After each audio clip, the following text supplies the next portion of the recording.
today's video is another concerned video. Ang sabi niya is, ano ba ang dapat gawin ko?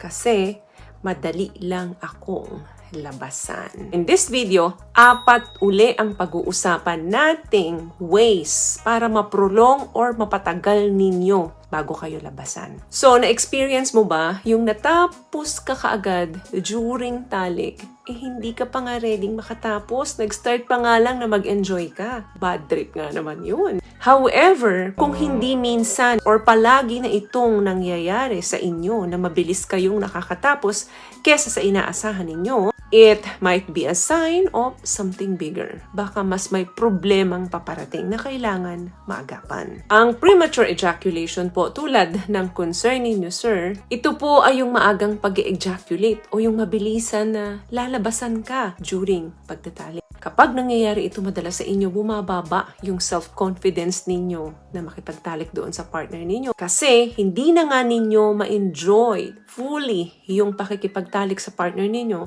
alam nyo rin sa sarili ninyo na hindi nyo mabigyan ng satisfaction yung partner nyo. Una dyan, alam nyo ba yung pelvic floor exercise? Yes, karamihan sa aming mga babae lang yan ina-apply. Pero alam nyo po ba na kapag in-apply ninyo sa inyong mga kalalakihan ito, ay mas lalong tumitibay ang muscles ninyo dyan sa pelvic floor area ninyo. Ano ba ito? Ito po ay Kegel exercise para mapastrengthen ang inyong pelvic floor muscles. Tumutulong ang exercise na ito para ma-improve at mapalakas isa sa parte ng katawan natin na responsible at magagamit mo talaga during pagtatalik. Hindi ito masakit kapag ginagawa at pwede mong gawin ito kahit nasaan ka pa. Una, ilocate mo muna ang iyong pelvic muscles. Kapag naiihi ka, subukan mong pigilin ito. Ano yung muscle na kumukontrol sa pagpigil ng ihi mo? Diyan ka mag-focus. Yan yung pelvic floor muscles. Kapag na-identify mo na yung muscle na nagkokontrol sa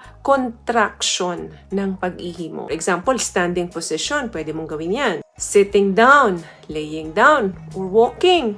Lahat yan, kahit na anong itsura mo, pwede mong gawin ang exercise na ito. Mararamdaman mo yan sa puson mo And i-lift mo, medyo itaas mo yung pelvic floor muscles mo at least 5 seconds. Then, ulit-ulitin mo lang yan. Ganun lang kadali. 5 seconds mong i-hold, 5 seconds mong i-relax. Gawin mo to ng mga 3 sets, 10 repetitions sa isang araw. Kaya mong gawin ito ng 5 to 10 minutes lang. Dapat kasi tuloy-tuloy ang daloy ng dugo dyan. The more na maraming dugo dyan, mas matibay, mas matikas, at mas strong si Junjun. What I love about this product, itong No More Dark Secret ng K-Skin, bukod sa may advanced whitening na siya, na kung saan pwede niyang matulungan na pumuti yung mga singit-singit mo, moisturizing, meron siyang anti-irritation, antibacterial, maintain healthy pH level. Hindi lang pambabae, meron din po tayong pang-lalaki. Number 2, subukan mo yung squeeze method, meaning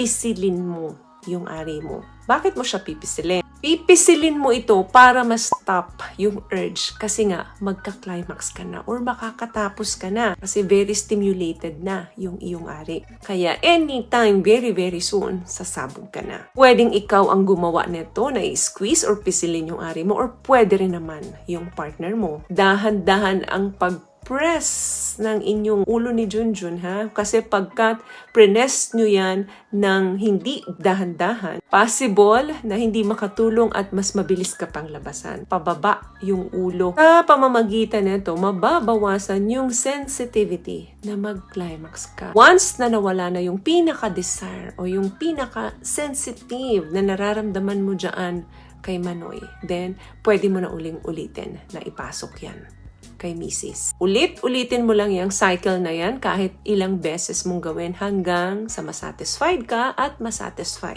yung iyong partner. So, malaking tulong ito kapag na-master mo to. Another thing, pangatlo, yung paggamit ng stop-start technique. Medyo hawig ito doon sa squeeze method. Ito naman yung tipong pag andyan na, lalabas na, nandun ka na sa dulo. Titigil ka muna. Pansamantala, at least 30 seconds. Okay, tumigil ka na, nawala na. Hindi ka na stimulated or hindi na ganun ka-sensitive yung iyong Junjun. Pwede mo na uling i-resume yung inyong S activity. Again, pwede mong ulit-ulitin to kahit na ilang beses mong gawin. Cycle lang uli hanggang sa masatisfy ka and masatisfy din ang iyong partner.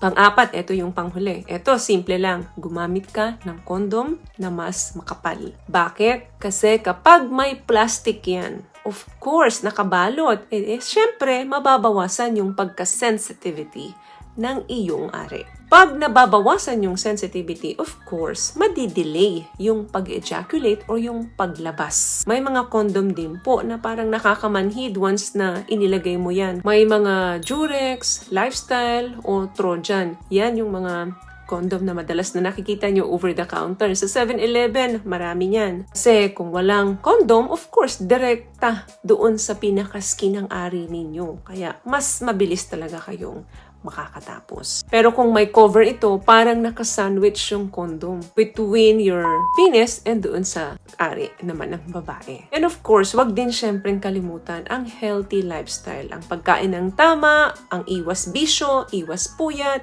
at matulog ng tama. Sabayan din ng at least 20 to 30 minutes na exercise every day. Kahit na simpleng paglakad, simpleng pagtalon-talon, pagsasayaw, malaking tulong po yan para sa inyong healthy lifestyle. Kasama na dyan ang healthy sex life.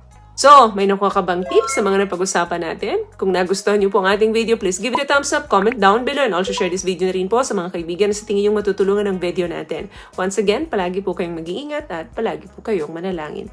Thank you guys for watching and see you in our next one. Always love yourself and be a blessing. Bye!